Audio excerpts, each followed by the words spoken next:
Hello and welcome to another edition of News 6. This week, News 6 will be brought to you by the 6th graders of Sacred Heart Elementary School in Fremont, Ohio. Our first story is about a damp and dismal place. Here's Gary Gagne with the story. Gary? Thanks, Stacy. News 6 recently visited a dungeon here in Fremont.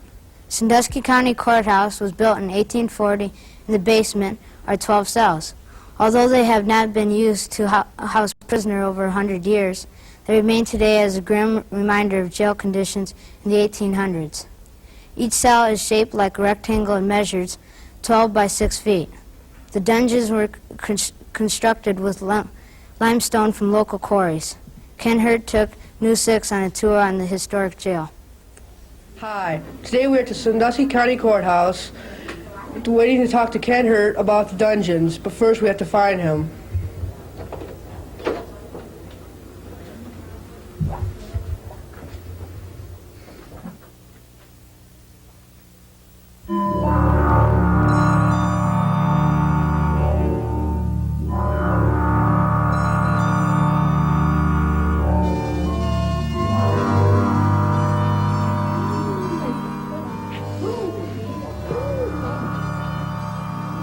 Mr. Hurt?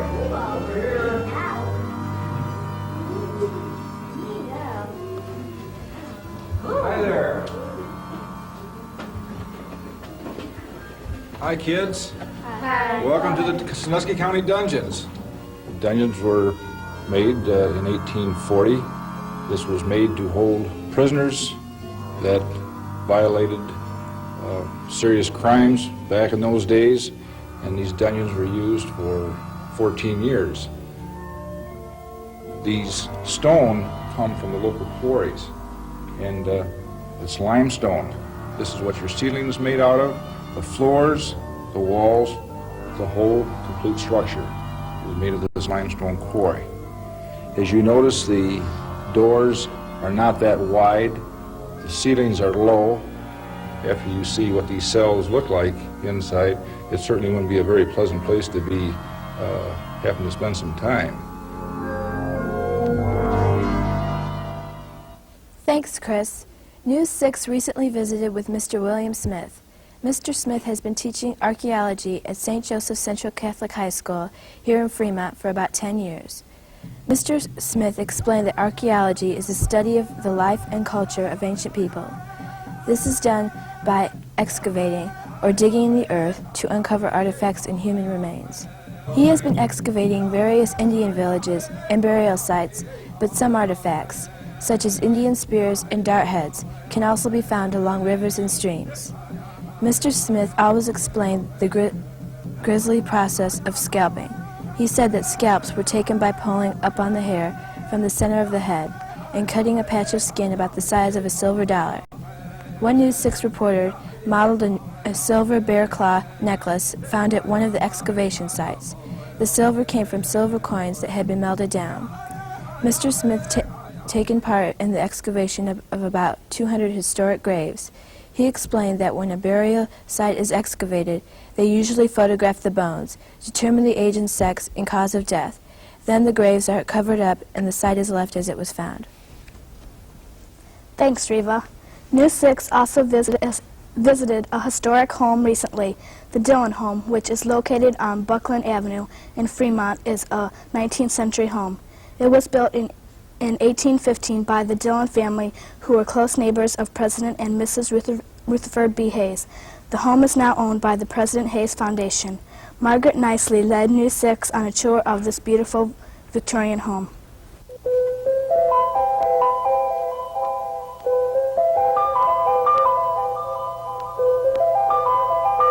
I'm Margaret Nicely, and I'm the hostess here at the Dillon House. The Dillon House is a fine example of a restored Victorian home.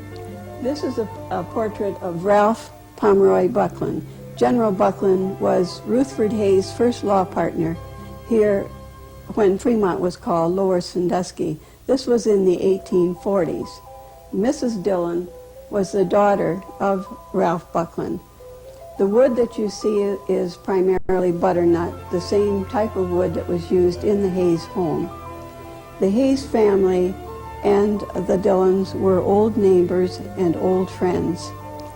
As we go upstairs, you will notice a beautiful lead glass window at the landing.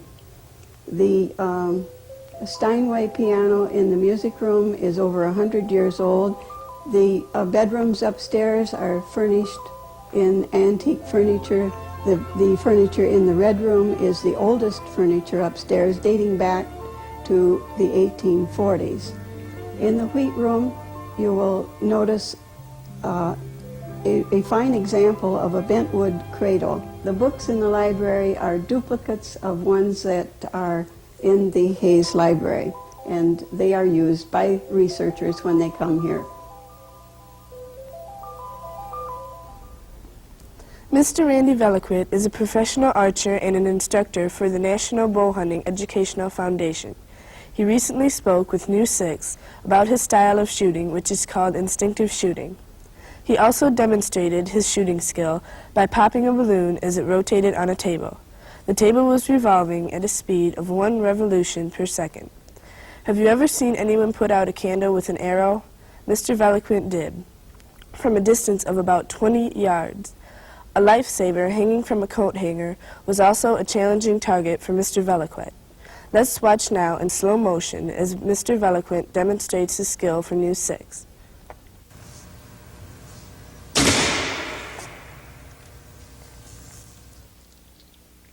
My name's Randy Veliquit. I'm a professional archer.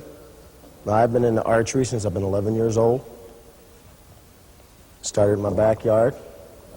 I'm also an instructor for the National Bow Hunting Education Foundation,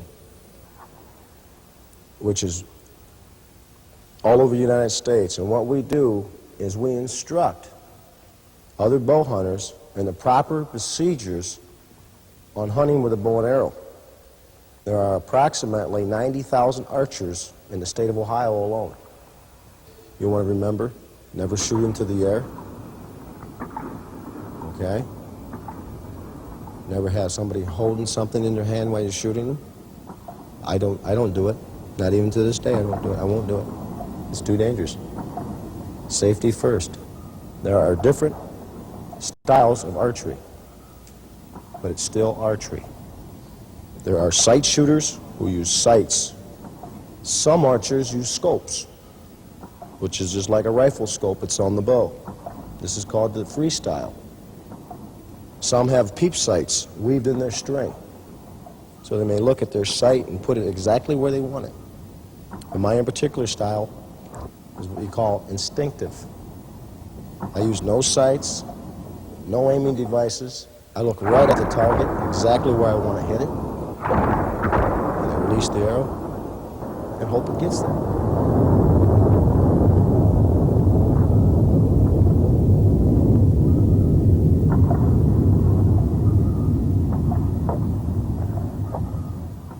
That's all for today. We hope you've enjoyed the show and will join us next week when News 6 will be brought to you by the 6th graders of St. Rose School in Lima, Ohio. Until then, have a good week.